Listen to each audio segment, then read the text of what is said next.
The screams woke up the entire village. They started at midnight, sharp and piercing, slicing through the still air like a knife. Mama Mboya was the first to hear it. She rushed outside, her wrapper clutched tightly around her chest. Others followed, lanterns flickering in the darkness as they moved toward the source of the commotion. At Afwenyo's grand mansion, the villagers stood frozen, their breaths visible in the cold night air. 6 people lay on the ground, writhing and clawing at their eyes. Their screams were terrifying. "I can't see! I can't see!" One woman cried, her voice trembling with terror. Another man stumbled, his hands clutching his head as if his skull was splitting in two. It was Christmas, a time of joy and celebration, yet here they were terrified and confused. What had happened to them? The mansion's windows glowed golden, shadows moving behind the thick curtains. Afwenyo's booming laughter spilled out and the scent of roasted meat wafted through the air. Inside, the party was in full swing.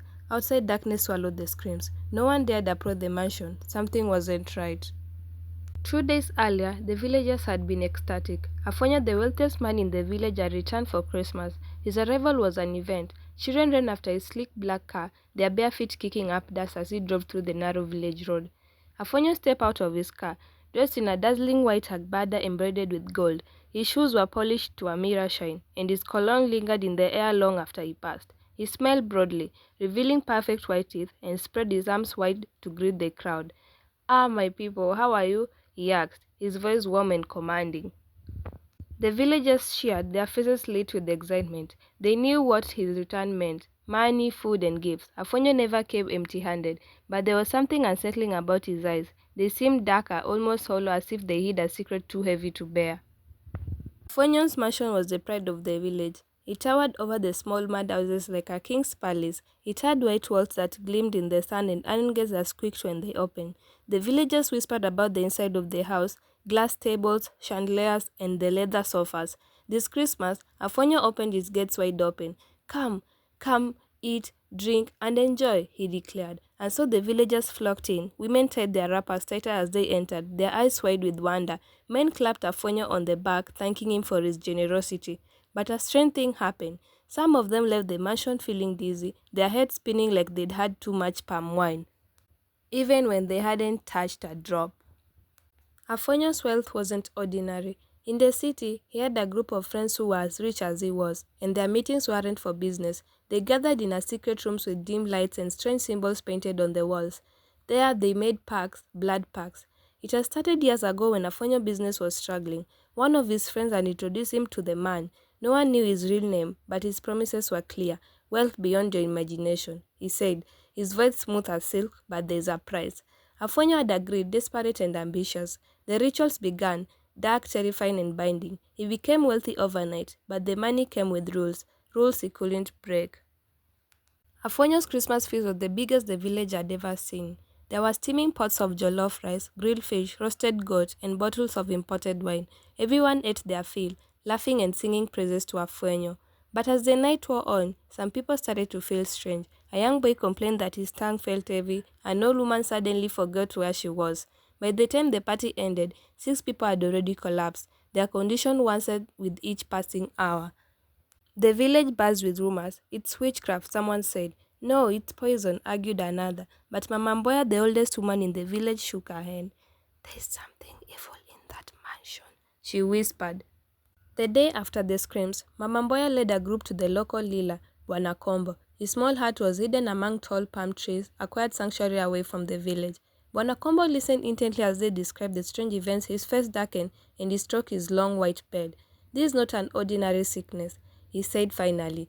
"This is the work of a cursed hand. Whoever gave you that feast has tied his wealth to the suffering of others." The villagers gasped. Afwenyo's name hung unspoken in the air. "You must stay away from him," Bwana Kombo warned. "His riches come at a price. If you value your lives, do not accept his gift again." But for some, it was already too late. 2 days later, after the feast, chaos erupted in the village market. Ndugu, a young man who had been at Afwenyo's party, started shouting in the middle of the crowd. "They are coming for me," he screamed, clawing at the air. "Can't you see them? The shadows, they are everywhere." People watched in horror as Ndugu tore off his shirt and ran through the market, babbling incoherently. His mother tried to stop him, but they pushed her away, his eyes wild with fear. That evening, another villager, Acheng, began talking to herself, laughing and crying at the same time. The madness was spreading. The villagers gathered outside Afwenyo's mansion, demanding answers. "What have you done to us?" they shouted. Afwenyo stepped out, looking confused and annoyed. He was dressed in another expensive outfit, his gold chain glinting in the sunlight. "What are you talking about?" he asked, his voice calm and cold. "I gave you food and gifts out of kindness. If some of you are sick, how is that my business?" The villagers murmured among themselves, unsure of how to respond, but Mama Mboya stepped forward, her voice steady. "We know what you've done, Afwenyo. Your money is not clean." Afwenyo's face hardened, but he had nothing. He turned and walked back into his mansion, slamming the door behind him.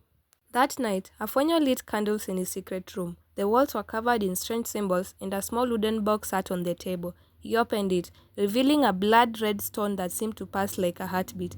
"I've kept my end of the deal," he muttered, staring at the stone. "Why are they turning on me?" The shadows in the room seemed to grow darker, and a voice whispered in his ear, "The debt must be paid, Afwenyo. The more you take, the more we claim."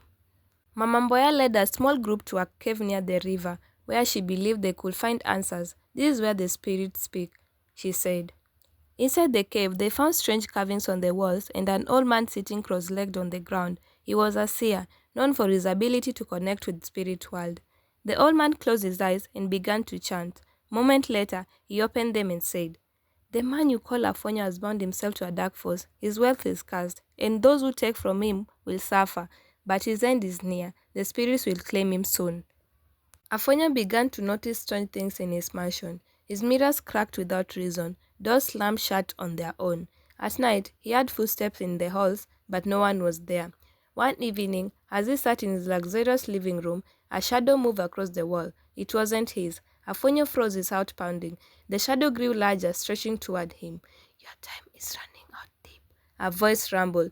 Afwenyo bolted from the room, but the shadow followed him, its laughter echoing in his ears. The villagers had had enough. Led by Mama Mboya, they decided to confront Afwenyo once and for all.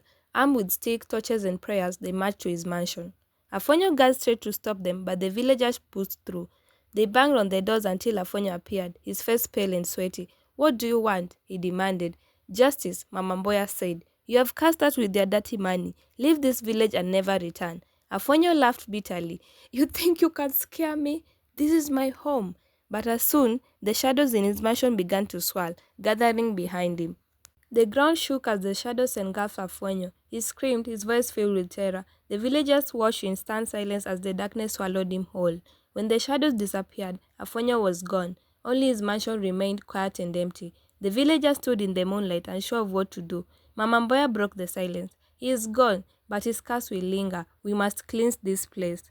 The villagers burned Afwenyo's mansion to the ground. As the flames roared, they sang and prayed, asking for forgiveness and protection. In the days that followed, those who had fallen ill began to recover. The madness faded and the blind regained their sight.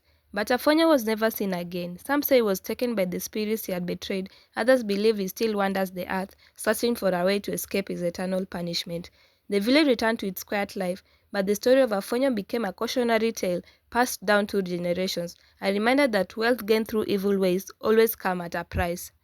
This story teaches that wealth acquired through immoral or sinister means comes at a grave cost, not only to the one who seeks it, but also to those around them. It emphasizes the importance of integrity, the danger of greed, and the spiritual consequence of making pacts with dark forces.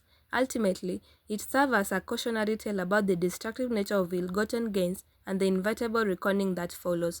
Thank you for watching. Kindly like, subscribe, and share.